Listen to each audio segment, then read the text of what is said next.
Hi, everybody. It is Karen Barbie, the baby boomer belly dancer, back for another episode. And today we have with us from Austin, Texas, not originally. You might talk about that. Born there. Oh, okay. See, I've already learned something. We have with us Bahaia. Yay. Hello. Yeah. Thank you for being here. Oh, thanks for having me. And we're going to start this out the way we start out everything. And that is for you to tell us a little bit about yourself, a little bit about how you got into belly dancing, a little bit about where it's taken you. I'll pop in here and there.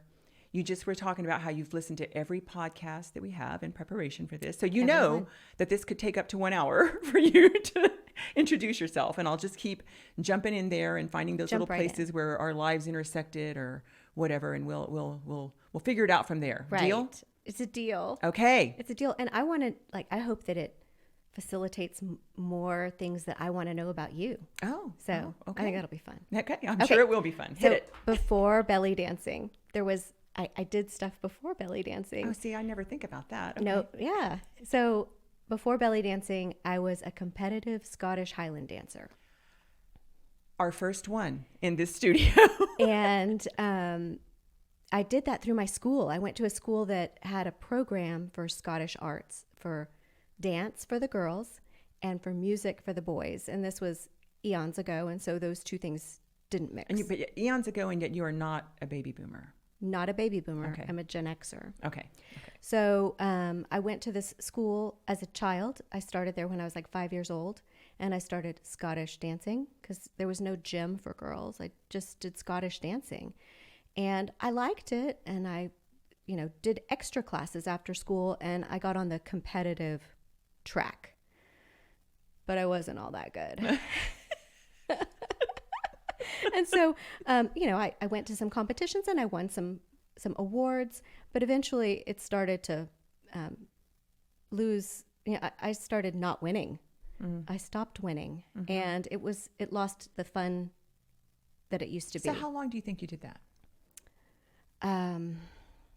6 or 7 years. 6 or 7 years. Okay. That's a long time when you're a kid. It is. And it's because that's where I went to school. And so that was my option.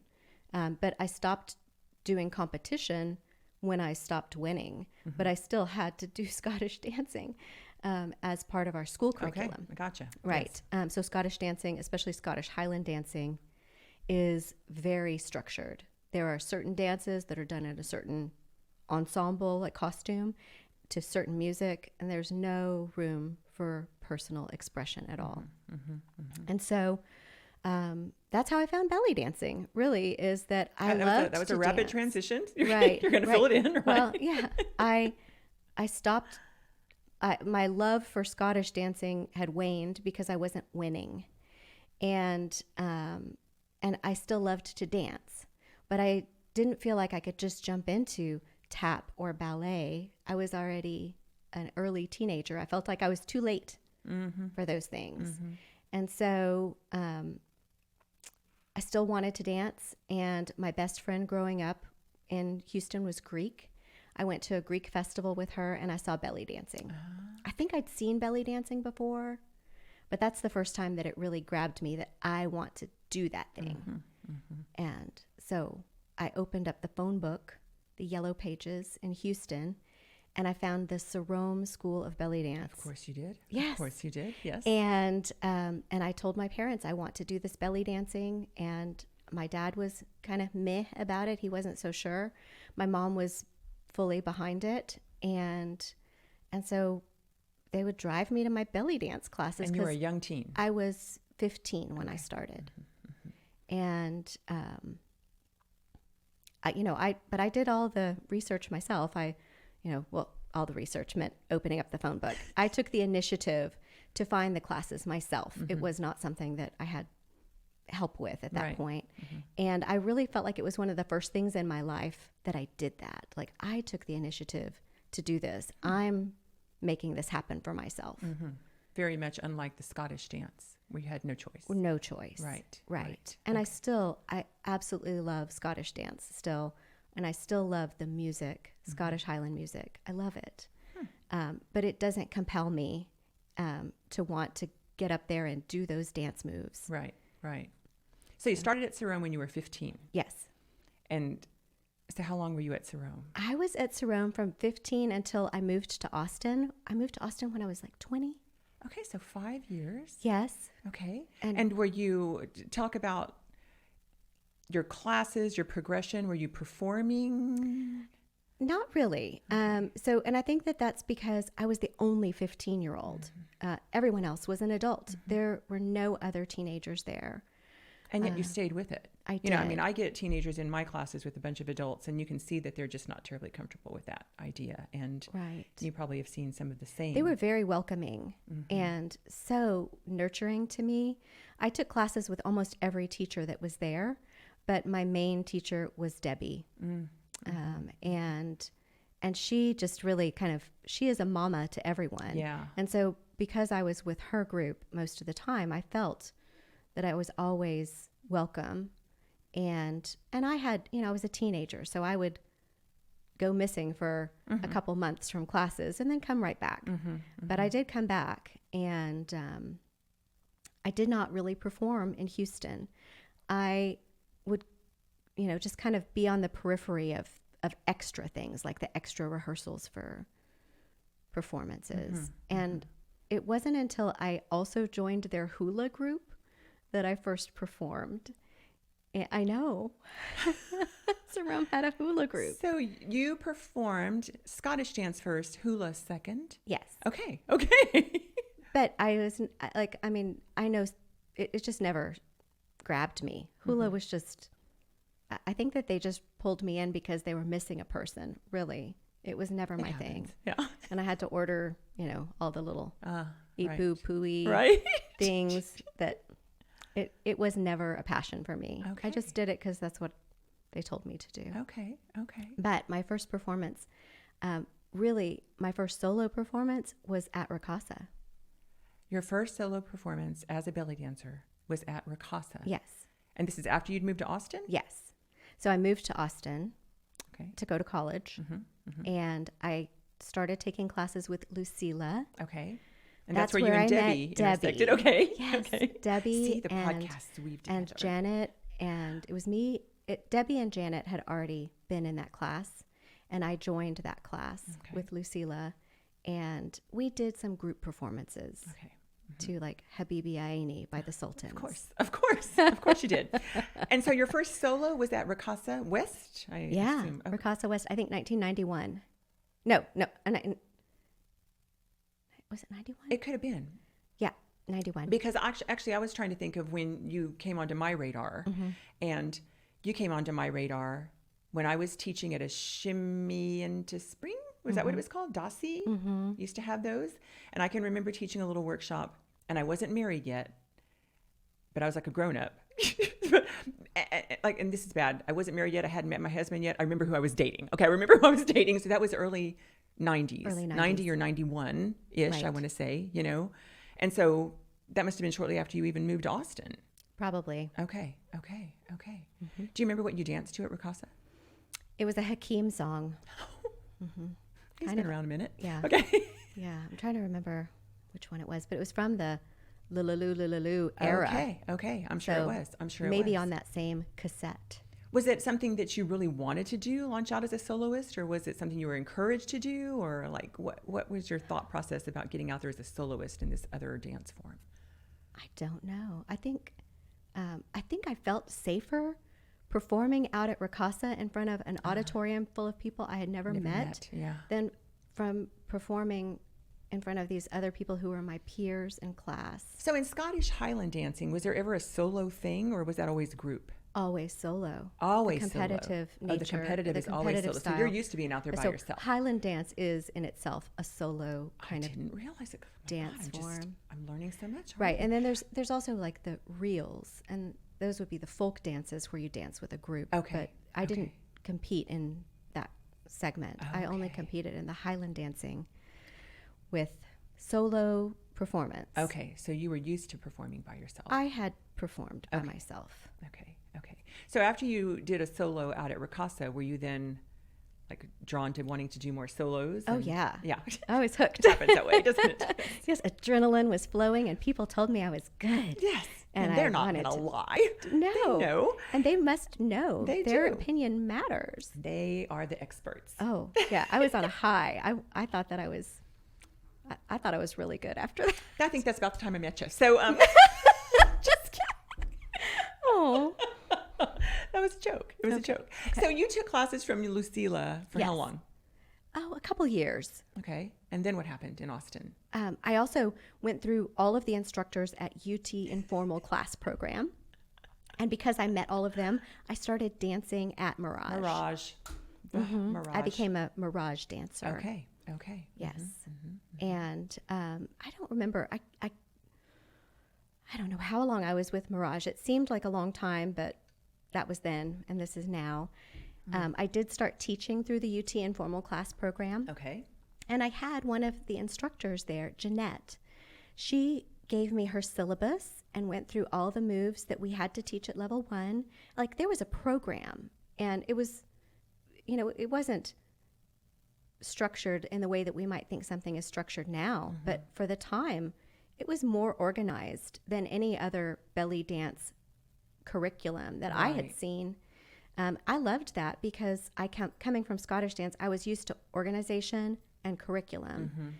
And although I like the flexibility of belly dance, the personal expression, I was really frustrated when I went into belly dance classes at the lack of structure Girl. within the classes.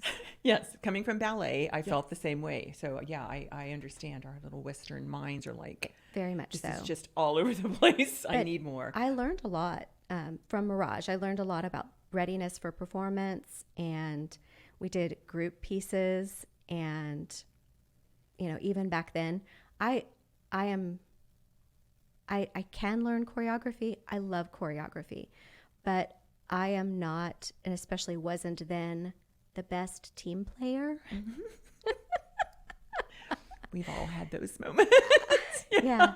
So I butted heads a little bit with my troop mates. I definitely wanted to come in and run the show. Well, yeah, that was after all, you've not done the a solo place. at Ricasa, and Right, everybody I had done thought a you were. solo at Ricasa, and people liked it. But and that's just my way. Like, I will tend to go in and try to run the show. Yeah, I understand that too. At least I know myself. That's true. That's true. I can warn people. Yes. You better get your act together, or I'm going to get it together for you. Yeah. Or Yeah. you're going to run the empire. Yes. Yeah. So, all right. So now we've been through Lucila's, and then you were at Mirage dancing. And were you gigging any in Austin, or? I did eventually, and my gigs are also thanks to Jeanette and another dancer named Julianne. Do you remember Julianne? I do remember Julianne. Beautiful curly hair. Yes. Yes. Yes. So Julianne was having children, and so she was backing out of her life as a belly dance gig dancer. And Jeanette was gigging so much that she needed to call in the reserves. And so both of them, again, like, went through what it takes to do a good show and what what values you need to have as a performer, punctuality and communication. Like, I really got good training. Yeah. Great training from them, and they were so generous with their knowledge. I feel like I had the best possible start in the kind of belly gram world, and doing gigs that were mostly novelty type performances. And they're like in your early 20s at this point. Yes. Yeah. Okay. Yes. Right. And then what happened? Everything. I had the ability to go to a lot of workshops, and at the time I didn't have really serious relationships. I was single, and the only thing I spent my money on was belly dancing. And so I would spend my money, like my spring break from college, I didn't go to Cabo. I went to a Ricasa. I went to belly dance events. And so that, I think, is what helped me solidify what my specific interests were, is that I was going to so many different workshops, and taking with many different people, finding what I liked, and then seeking more of that. Okay. So by doing all of that, I made friends with people all over the United States. And I didn't feel like I was trapped in this one little circle of Austin. I felt like I had connections, and from those connections, many other opportunities came. Right. So where in all of this did you start wanting to host workshops and all of that? It's because of those connections. Yeah. So my friend Tracy, who is my Greek friend from my teenage years, we're still friends. She and I went to Greece. And when I was in Greece... So this is the one you were with at the festival when you saw Yes. him? Oh, okay. Yeah. So when I was in Greece, Bert Balladine told me I should go and try to find Rhea, who lived in Athens, an American dancer who'd lived in Athens for a long time and was an established dancer in Greece. And I ended up not seeking her out or finding her. This is, really pre-internet. Right. So you had to have someone's phone number. You had to have yellow pages or like write you did them in a Houston. letter, right? So that didn't pan out. But when I got back, I talked to Bert again, and he said, oh, hey, by the way, I talked to Rhea, thinking that you might be in touch with her. And I really think that you should bring her to Austin to teach. And so it was Bert Balladine's suggestion. I'd never hosted anything. He suggested it, and so I did it. And do you remember when that was? 1992. Oh, my gosh. So like the year after Ricasa. Wow. I think it was 92. Okay. Yeah. Okay.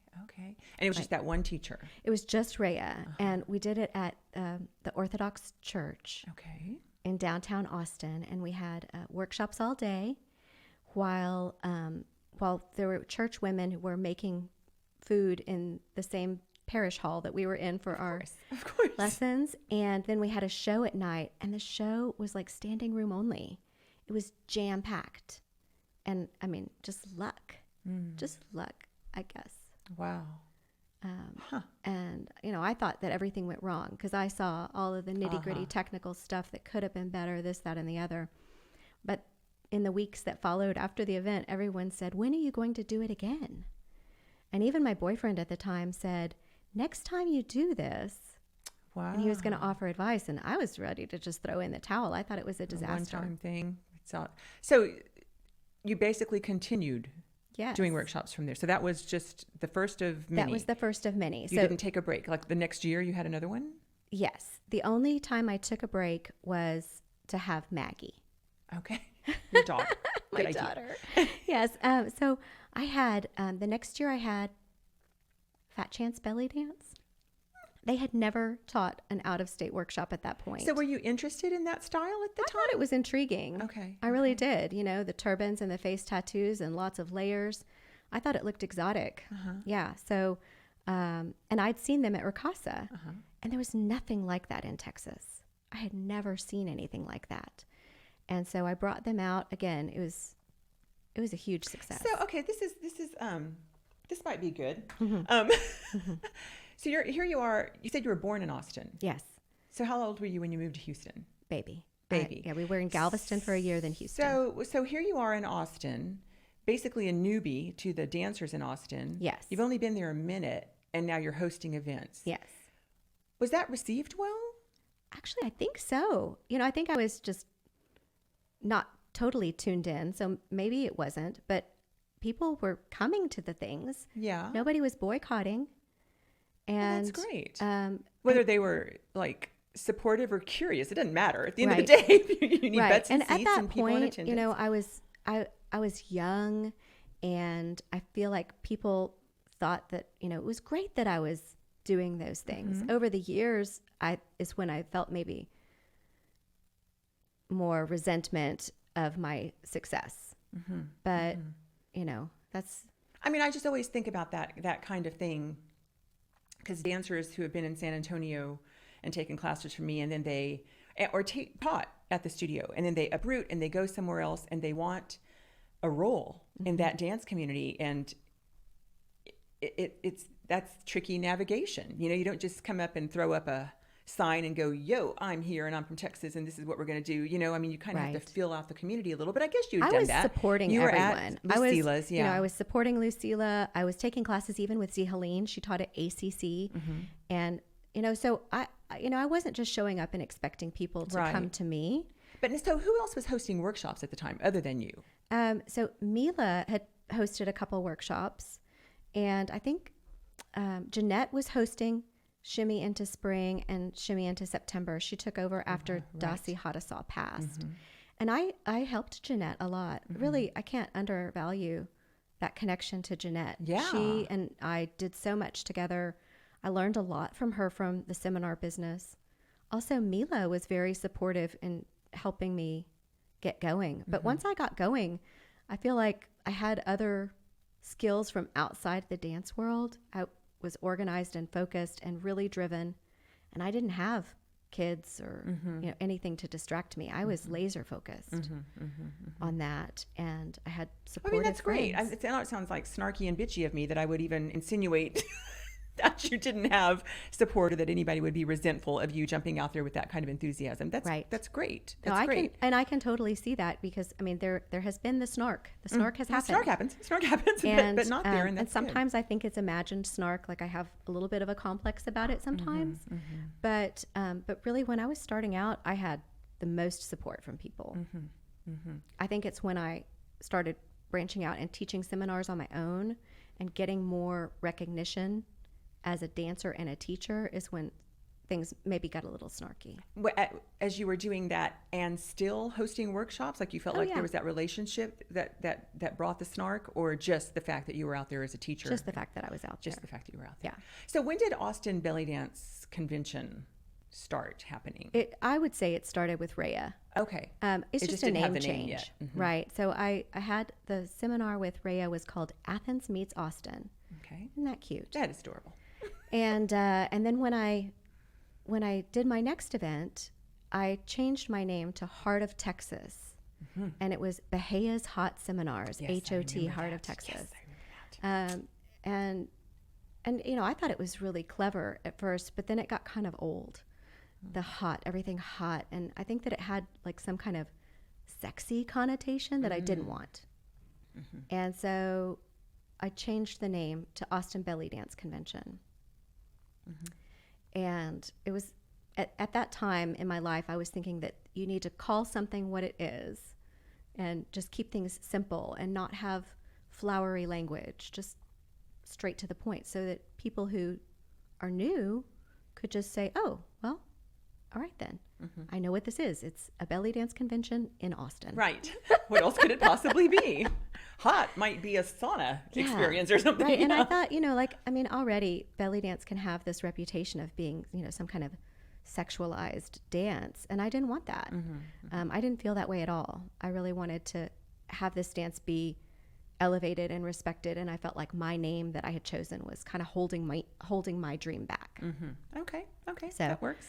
Yeah, so Austin Belly Dance Convention. Okay, Austin Belly Dance Convention. I can't remember the first Austin Belly Dance Convention I went to, but I know I've been to several. But I do remember, I want to say it was the one where you had graciously asked if I wanted to do a CD release for my Mastery and Mystery CD that Samer Issa had worked on, because he had just worked on your Ya Bahia CD. And so we did. And I think that was the one where you announced that you were pregnant. Is that true? This would have been around 2008-ish, 9-ish. Yeah, Maggie was born in 2009. Okay, I think it was 2008 is when the CD came out, and I want to say that you got up there and you grabbed the microphone and said you were going to be taking a little break, and that was why. It could be. I know it's some hot seminar or some Austin Belly Dance Convention was when I announced that I was taking a step back. So yeah, I think that was it. So all right, so I just timeline is all over the place. So I'm going to try to fill in here because I just leapt to Samer Issa, who is a keyboard player in Houston that you and I both knew because of Houston clubs. Yes. So talk to me about that Houston club thing. How did all that come about, and how long were you there, and any other fun stuff? Right. So, I always draw a blank on the year, but at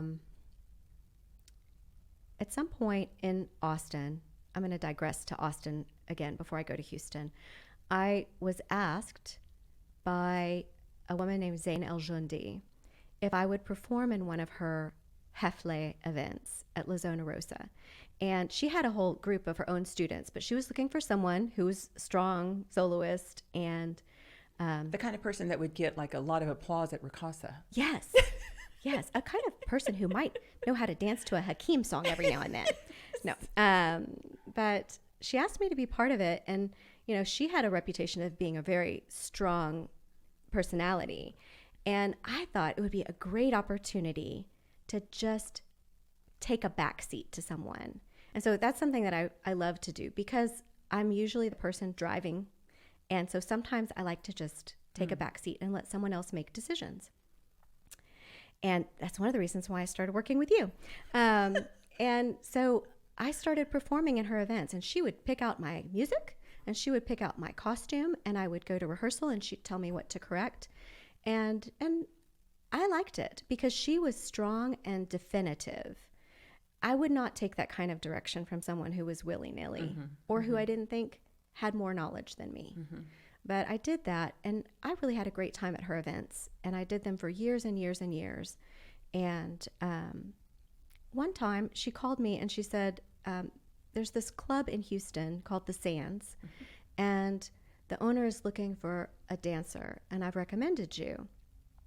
And she said, call him. And I called him, and that's where it all started with him.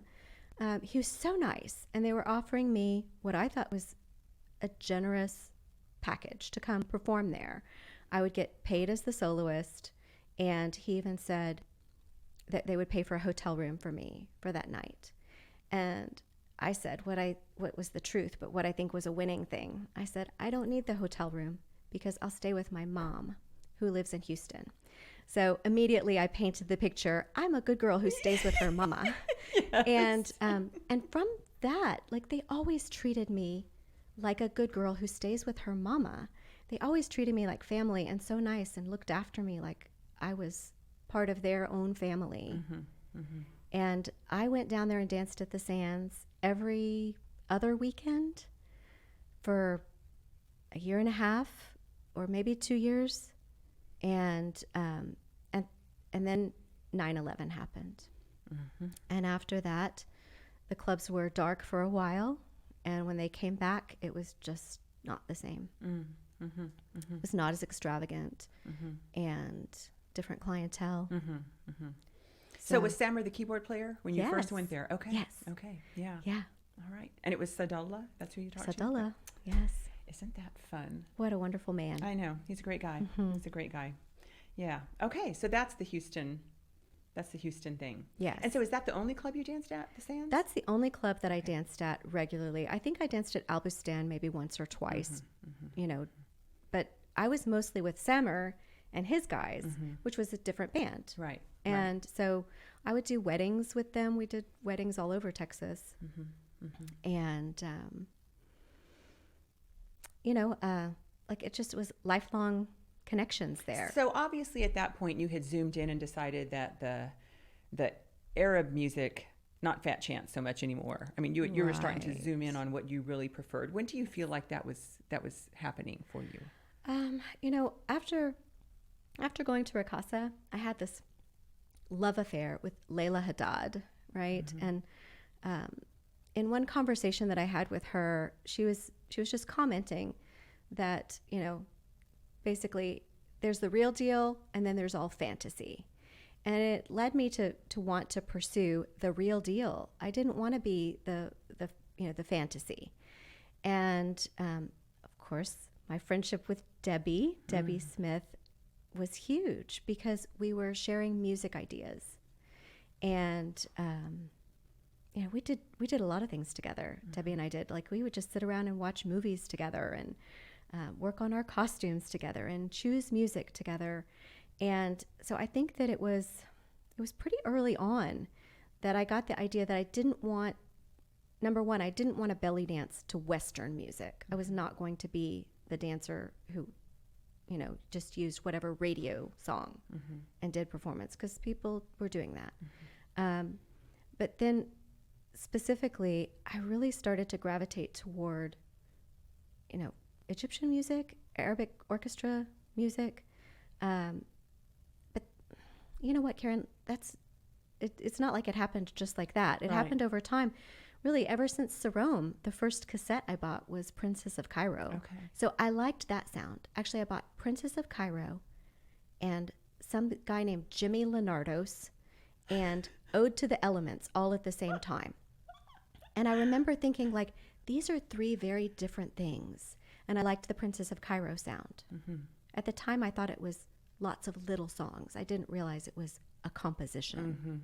Mm-hmm. Mm-hmm. I'd been listening to what I consider good music the whole time. From the very beginning. From the very beginning. Okay. Yeah. So, yeah, I don't know. I love Arabic music. Mm-hmm.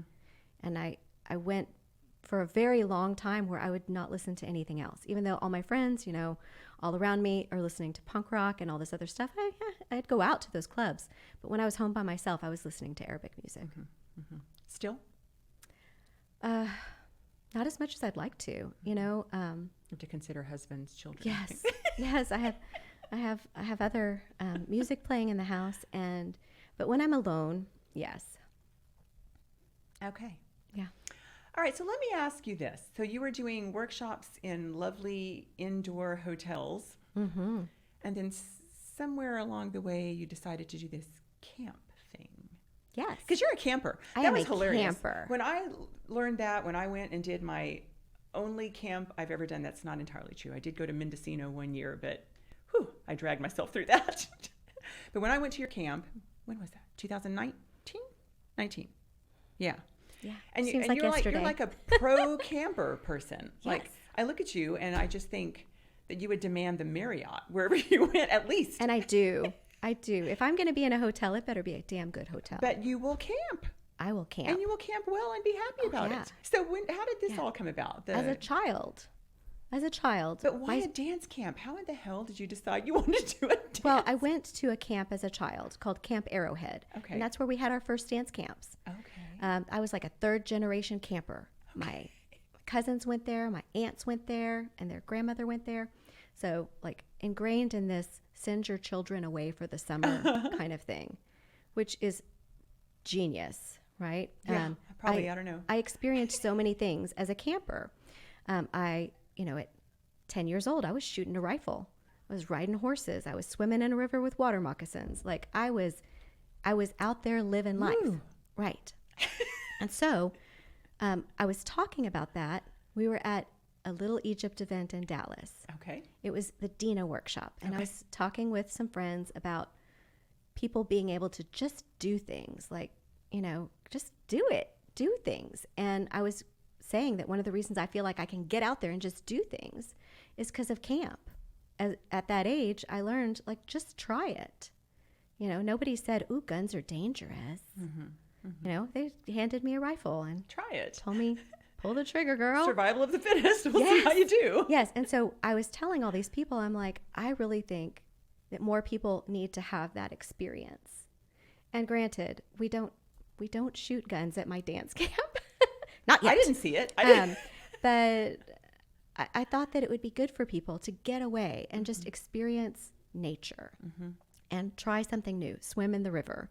And, I wanted to offer that experience to other people with belly dance added on. With belly dance added on. And it just sounded so crazy to me. And I knew it was going on up there a little north of me, but I didn't really pay much attention to it because the C word is a 4-letter word and I just don't pay attention to it.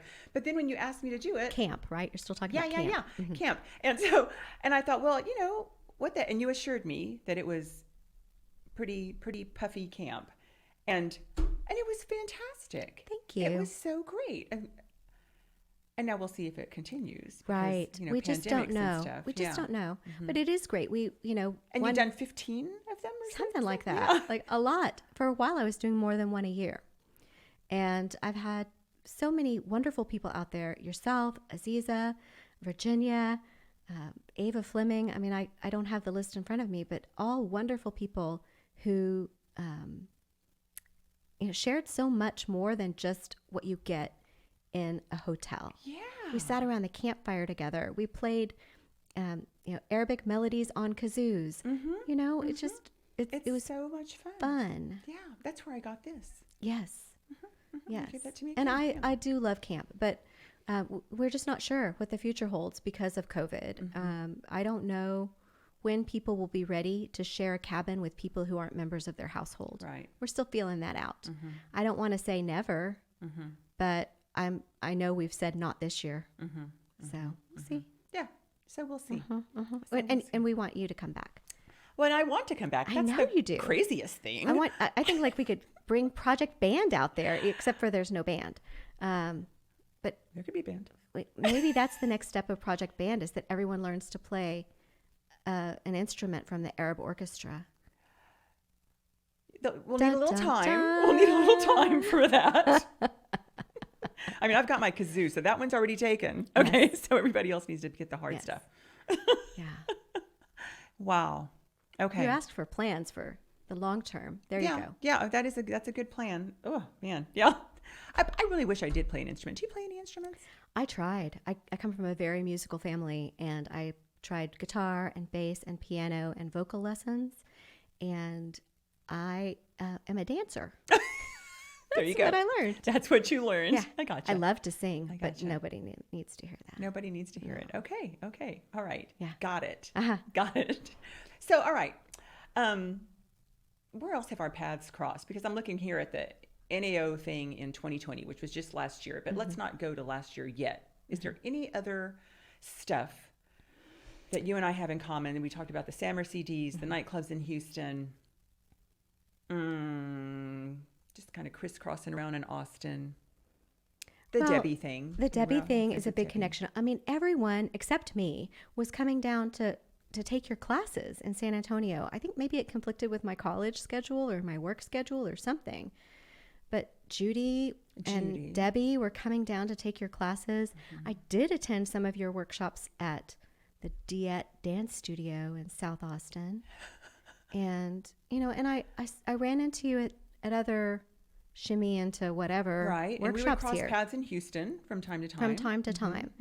But, I'd always kind of held you at a distance because your personality is very strong. And I just, I felt like it's okay, it was overwhelming, right? Like, wow, you're a fantastic dancer and you have a, physical presence that's larger than life. And, I think it was a little scary. It was a little scary for me. So I just kept you at a distance until, I saw that you were doing a lot more things with live music. And I started coming down to your shows. In fact, you asked me to come down one year when you had Summer and the guys play at the Jump Theater. Right? That must have been... That was right around the time of my CD release, 2005-ish. Yeah. That would have been like around the 10-year anniversary of my GBDACs. We're now coming up on the 25th. Yeah, but I do remember that. So I came for that, and then I saw you starting to do more and more live music at Give Belly Dance a Chance, the annual show. And I thought, well, how do I get in on that? Yeah, as everyone should think. I saw some of my friends, I think it was Jamie. I was like, well, why is she asking Jamie and not asking me? And I thought to myself, well, she's not asking me because she doesn't, she has plenty of other people in her own studio, and I have not asked. So that is my policy now, is that when people don't ask me to do something, I want it, I'm going to ask. Isn't it funny how many decades it takes us to learn that? And so I did. I think I asked you to be part of it, and you said it was only for Project Band dancers or something like that. But I did have you as a guest dancer, you did, right? You did. Yes. And then I said, well, I want to do more of that. And so what do I do? And I joined Project Band for a year. I was probably your worst student ever. No. I was just, No. I was really taking advantage of the live music. But hey, I paid for it. It's a lot to manage. That's so funny. That's the way to look at it. I paid my fee. Right? Yeah. No, and we did a lot of private lessons. A lot of fun stuff. We did. We did. And again, it was kind of like the same situation that I'd like to put myself in a position where someone with more experience or knowledge than me can be my guide. And I'm not saying that there aren't tons of people like that out there, but the ones who I cross paths with are few and far between. And for me to just go to someone's workshop and learn, a cane dance, although that's valuable, I still go to all kinds of workshops. Sure.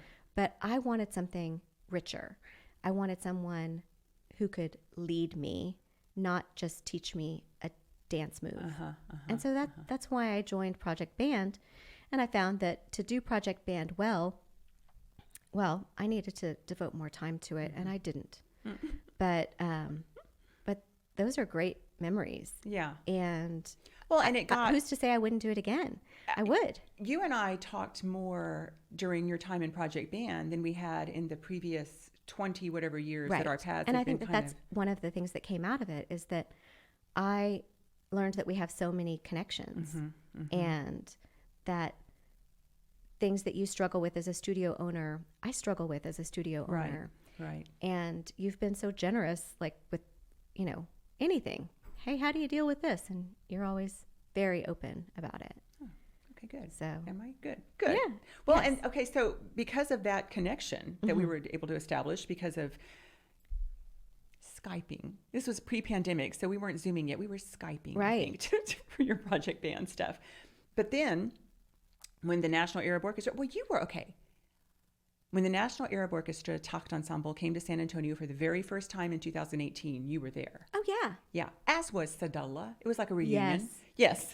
I almost cried when I saw him. I knew it. It was such, oh my God, that was, there will never be another experience. Anytime I could be there, when you brought NAO here in any capacity, I was there. And I was in the audience at many GBDAC shows with the guys from Houston and the expanded band that you put together for there. So like anytime I could go and just listen to live music, I didn't have to be on that stage to be present. Yeah. And I think I wish that more people felt that way, that there's value in just listening to live music, even if you're not the dancer. And actually, especially if you're not the dancer, because when you're the dancer, you've got your mind on all these other things. When you're not the dancer, you can just sit there and soak it in. And sometimes in Project Band, I've had the girls watch a video of not themselves so that they can watch the musicians, because watching them create that music is just such a lesson. Whatever song they're playing, watching the interaction, they're cueing, the decisions they're making, like this. When you're improvising up there and you feel like you have to make some quick decisions, you almost feel like a victim, like, oh my God, but when you realize that those guys are back there and they're doing it all the time on the fly, just, cut this section, jump to this one, repeat that, take it, so-and-so, it's so, sitting in the audience and watching them. Like back at the Sands when I was there,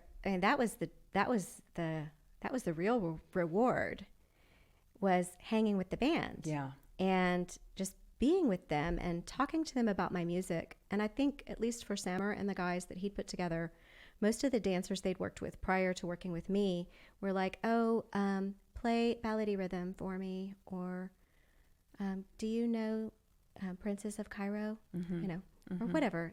But they didn't have as much hunger for the music. And so I would sit and I would just pick their brain after the show and ask questions about the songs, the instrumentation, the order that they take their individual solos.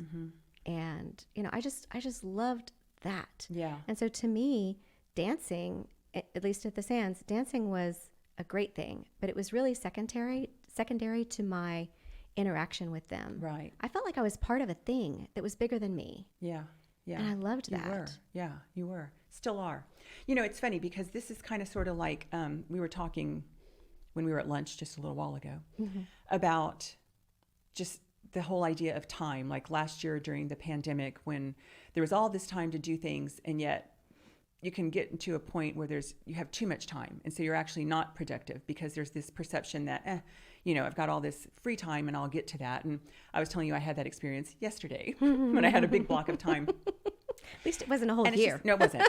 And this is making me think, like, talking about these experiences with these musicians as we're traveling out of town to dance in Houston, how maybe we were the lucky ones for not living in the city with these guys. Maybe we were in a different mindset. Like, okay, I'm here for this weekend. I need to get all I can, and just like grabbing. Whereas I've watched so many dancers in Houston dance in a club and then they leave, and I'm like, why would you leave? I would stay till like 4 in the morning. Of course you would. course you would. And you would soak in every sound, and you would notice how it sounded different this week than it did last week. What are they doing differently? Why is he singing it this way? And all of this data was being collected and assimilated, and it comes out in your dancing if you're really curious about it. And so I'm just going to say that we're the lucky ones that had to drive 200-300 miles to go do these gigs, because damn it, you're going to make good use of that time Definitely. that you're there. Yeah. Definitely. And, like tooting my own horn, I think they loved me. I think that Sadala's customers, the clientele that went there, loved me. Well, okay. I think the band loved me. They did. You and I both danced at his wedding. Do you remember Sadala's wedding? Oh my God. Barely. Yeah, you and I. Yeah, we were there. We were dancing. I have some vagaries. I do remember that. Wow. I do. Yeah. Yeah. I feel like there's so many reasons why they could have chosen another dancer other than me. I have tattoos. You do? Right? How long have you had those tattoos? Forever. Really? Yeah. From I got my Scottish first dance? tattoo when I was underage. Oh, God. I know. Okay. Yeah. No. You're not supposed to get tattoos before you're 18. So I didn't have tattoos when I was Scottish dancing. Okay. But I got my first tattoo, I think, when I was 14 or 15, something like that. Right. But they never had a problem with my tattoos at the Sands. I thought I needed to wear body stocking. And so the first few performances, I was like super covered up. And they're like, what, why are you so covered up? Like, what's this? And I was just trying to be respectful and cover up my tattoos and do what I thought I needed to do. I danced many times at the Eastern Orthodox Church in Austin. They would bring in Trans-Arabian sound. And actually, that was my first time dancing with live music, was with them. Oh. So this was before Zane sending you to Houston. It was even before Zane was involved in the Eastern Orthodox Mediterranean Festival. So, and that's where I met Yasmina Samahi and Ibrahim Samahi and a lot of the other guys. But when I danced there, because it was a church, I had to be very covered. And so I took that same kind of look down to the Sands when I started dancing there, and they were like, oh, no, you don't need to be so conservative. And I told them, well, I have these tattoos. And Sam would joke, he was like, are you a biker or something? No. But yeah, despite things like the tattoos, I think that they loved me because I was in love with that place. I was in love with the whole experience of the music. Trans-Arabian Sounds, you're taking me back, man. Those guys. Right? Your cassette. Yeah, Collection for Karen. Well, and just, my whole story that I always tell about who Sam hates it every time I tell it. In 1988, when I was at the Miss America Belly Dance competition in San Francisco, California, where I came in second. The nerve. But that's where I met Hussam. So that was the big win. Because Trans-Arabian Sound from Houston was shipped out to San Francisco to play at that event. So here I am in San Antonio. There they are in Houston. I'd have never crossed their path, except we were both in San Francisco that weekend. And they said, why don't you come to Houston? And the rest is history. So Trans-Arabian Sound, I think, oh my God, how many dancers could tell a story about the impact? Were you at my seminar when I brought Trans-Arabian Sound from Houston? I don't know. It was at a funky old hotel called the Chariot Inn. And I think Chariot I had Inn sounds familiar. Morocco that year. And there were like a million people, like sardines in the ballroom. And I had Trans-Arabian Sound. I had to have been there. It was so good. There's no proof to the contrary. It was so good. Oh, I'm sure it was. And that was the first time that I learned that musicians who record music don't play it like they recorded it. That's right. Because, I asked for certain songs, and Ibrahim said, well, that's not really one of our standard songs that we play live. And I didn't understand that at the time. That I think that he'd even recorded that in Cairo. So it wasn't even the same group of musicians. They didn't all know his compositions, which are beautiful, by the way. And so it was kind of just a little tidbit about how music works. And also Yasmina, Ibrahim's wife, who acted as their manager, she was very helpful in helping me understand, so much about their setup, what they needed. I had to rent all this equipment for them. And it was really an experience, a learning experience. Yeah, I bet. Yeah, the first time you bring in live music, it was a learning experience. A very expensive learning experience. It can be expensive, but I wanted it, I wanted that. So then this is because we're doing good here, Bets. We got about 10 more minutes here. Only 10? I know it. Oh my gosh. But talk about all the things. I know, all the things. So you and I collaborated with the NAO on stage in San Antonio last January in 2020. Right. Yeah. That's the first time dancers have ever been on stage with the National Arab Orchestra Takht Ensemble. Yes. That was super exciting. It was huge. Yeah. I mean, just huge. Yeah, in every way. And that entire dance is going to get done again in October. I can't wait. Of this year. Yeah, when they come back into San Antonio, October 1st through 3rd. But I want you to spend a little time talking about Matthias Hezron. Oh, yes. And this upcoming project that you have that I am now participating in. Yes. How all that came about, because I think this weaves into your love of live music and supporting musicians. And we've had a weird year. We've had a super weird year. Mm-hmm. So, before I go into Matthias, let me just say, if Sam or Isa is out there listening, where are you? Like, I had the best experience recording that music with Sammer. And I was down there in the recording studio with him and the guys, fixing and tweaking and, rearranging the whole thing. I was very much involved, hands-on, in the recording of that. And then during the pandemic, I got probably, just a mass Facebook message from Matthias Hezron. And I recognized the name. He has several releases. What do we call them nowadays? They're not even CDs. What do you say? I think people still say CDs. Okay. But it's not real. I recognized his name. I'd worked with some of his music before. And this message that I think was a generic form message said, do you want to be involved in my next project? Here's what it is. And here's what your contribution is financially. And here's what I will do for you. Create, either a new composition or a rearrangement of a composition or a drum solo. And the timing of when I got that message was really important because, well, I would have said yes anyway, but the timing was important to me because throughout the pandemic, I felt like nobody was asking me to do their things. Side note, you have asked me to do things that I didn't do because I'm lazy. You are not one of the people who wasn't asking me to do things. But, I was trying to hold on to my studio. I did these shows, live shows, live virtual shows. Is that the right way to say it? I know what you mean. Right. So it was streamed live, all of these performers. And I was asking people to help me raise money to keep my studio. And I didn't get any invitations to be in anyone else's show. Pretty much at all. You invited me to teach. And I was feeling really annoyed by that to the point where I was upset about it. And I was having a conversation with Tamara Henna up in Dallas about how nobody asks me to do their stuff. And I always ask people to do my stuff. And I just wanted someone to ask me. The very next day is when Matthias's, mass email arrives. And I thought, you know what? Even though he's not asking me, this is it. This is someone asking me to be involved in a project, and I'm going to say yes. And so I started corresponding with him, and through the process, I've told him a little bit about my experience being in the studio and recording music. And it wasn't going to be that because of COVID, right? And because he's in Florida. But I said, you know what? I'm going to do this project. I had like 2 questions, like, how much and where do I send the money?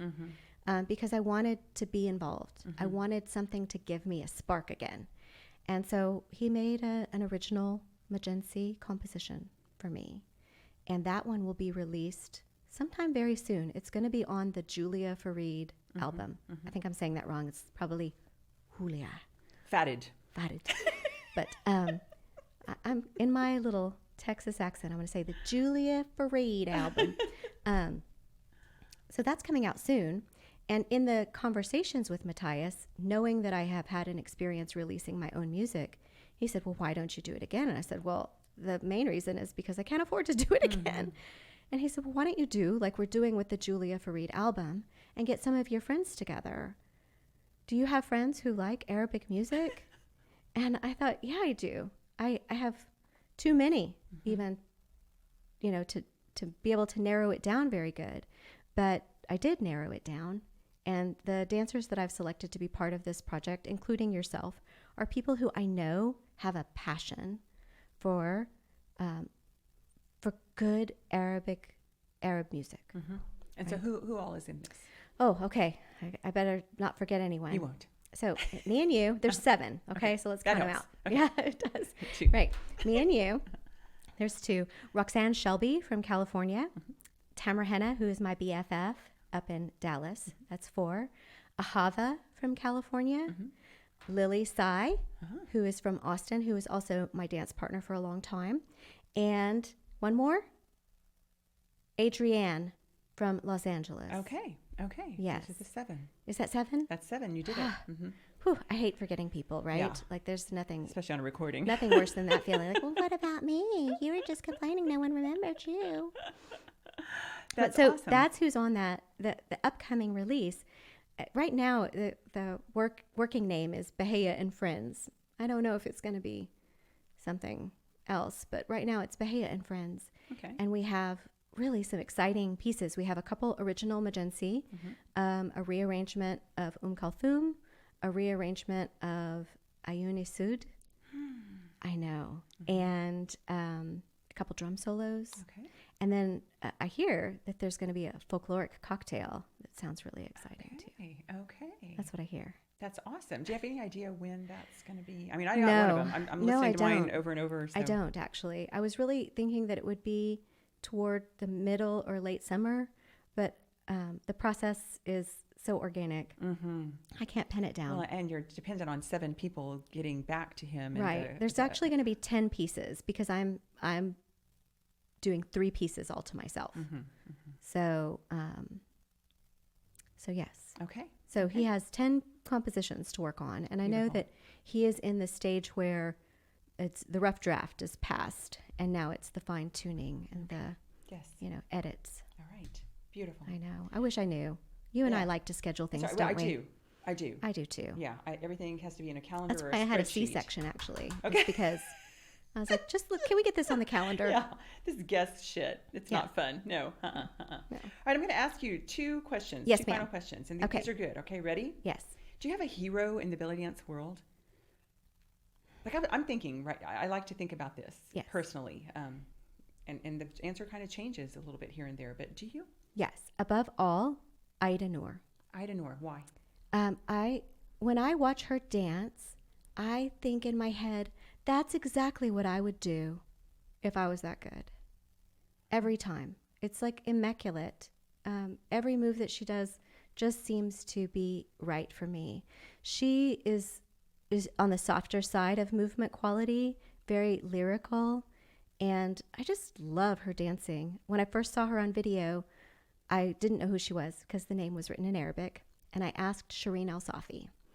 And within a couple years, Dee Dee was bringing her to Dallas. So it was like major fangirl meltdown being in class with her. And actually I've gotten to know her. I've studied with her in Egypt.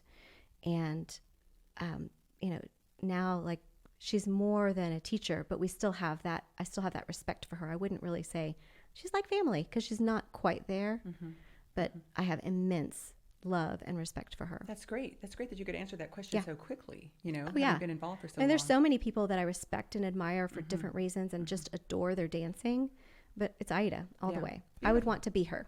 Okay. That's excellent. Okay. And then my final, it's kind of a 2-parted question here. Okay. And this is fun. Like I've never had this closing question thing. So. Oh, this is new? You're like totally guinea pigging here. Love it. Totally guinea pigging. So all of this time in belly dance, I'm sure you've seen lots of changes. Okay. I want you to tell me the thing that you see that's changed, that is your biggest freaking pet peeve, and then the thing that you see that's changed, that you see as the biggest benefit in this industry. Oh, wow. You need that Jeopardy music or something while I think about this.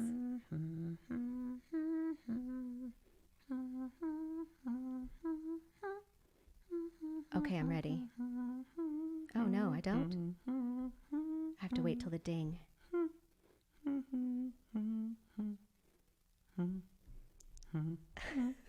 Okay. Okay. All right. My biggest pet peeve, and oh, I might be treading on your territory here. My biggest pet peeve is belly dancing to Western music. Oh, no, you're not treading on my territory. Let me just quickly say why. It is never the end. We use it as a means in Project Band. It is never the end game. Okay. Carry on. So it's a pet peeve because, and it's not to say I couldn't enjoy some of it. And it's also not to say that I have never done it myself, because I danced to Santana once or something. It's fine in a comedy setting. It's fine belly dancers dancing for other belly dancers. But I feel like it's wrong for so many reasons. And one of them is that you shouldn't get off that easy. And, like if you want to study this dance, you have to study the music that goes with it. I would not put on a folklorico costume and dance to Van Halen in front of, people who know folklorico. And that's just, I wouldn't do Chinese dance moves in a folklorico costume to Van Halen in front of anyone, really. Someone has somewhere, I'm sure. I know, but that's the ridiculous quality about it to me. Mm-hmm. And I've mentioned that to people who are like, why can't we just dance to whatever? Well, that's why. So that's one of my biggest pet peeves. And I'm going to say another pet peeve, I'm sorry, that everything is belly dance. I don't agree. I think that this is a dance. If your belly button is showing, it's belly dance.